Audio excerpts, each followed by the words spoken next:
Hi there, this is Tony Courtney here, and I've got a piece for you about finding your confident leadership voice.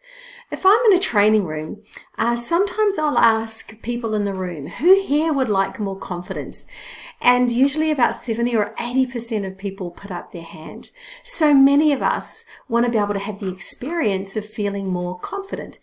When we're confident, we can say what there is to say. We can do the thing that we want to do without feeling nervous or anxious, for example.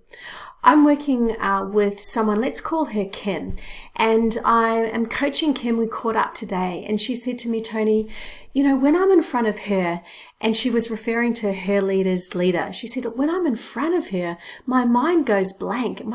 I just seem to shut down and I can't get a word out. But she said, I want to be able to speak naturally and authentically and to be able to show her who I really am.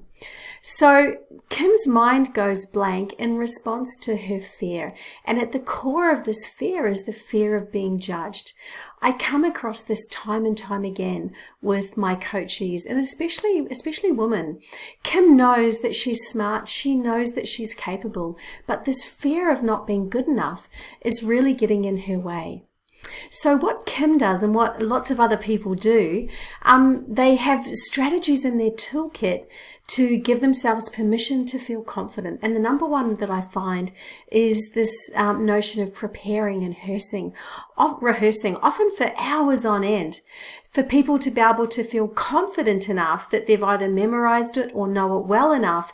And that practice gives themselves the certainty that it's all going to be okay.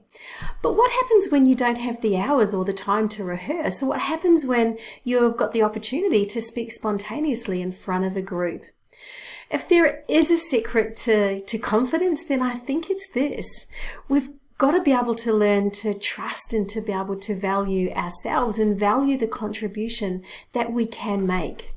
And I think the second thing is to be able to have a go and to be able to develop new reference points to know that we can express ourselves, that we can speak confidently.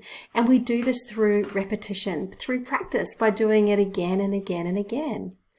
We can't expect to read a book on confidence and to be able to then have more confidence. It just doesn't work like that. Confidence happens in action. It comes through facing the fear, getting on with it, and then doing it again and again.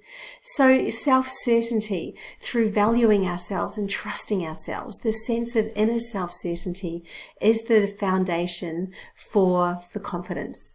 I hope that helps.